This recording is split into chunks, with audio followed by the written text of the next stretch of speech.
याच काव्य सिरीजमधील कोकणाविषयीची एक कविता आहे।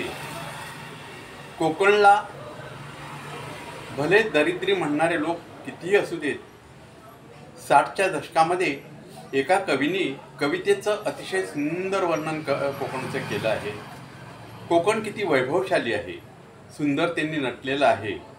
ठाणे, रायगड, रत्नागिरी आणि सिंधुदुर्ग हा परशुराम निर्मित प्रांत म्हणजे कोकण, आणि ह्या वैभवशाली कोकणामध्ये राहणारे कोकणी माणसं ह्यांनी कधीच पैशाला फार महत्त्व दिलं नाही। पैसा हे जीवन जगण्याचं साधन आहे आणि त्यांनी ते कधीच साध्य मानलं नाही, कारण कोकण भूमीलाच मुळी अध्यात्माची देणगी आहे।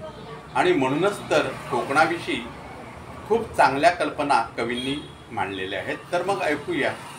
कोकण दरिद्री बोलते कोण, छे छे ती सोन्याची सुंदर खाण, पिवळ्या पिवळ्या केतकी राणी, तयाचा हा सुगंध कोनो कोणी, कवडाचे झाडीत सोन्याची नाणी, ठाई ठाई देई माड फेकोनी।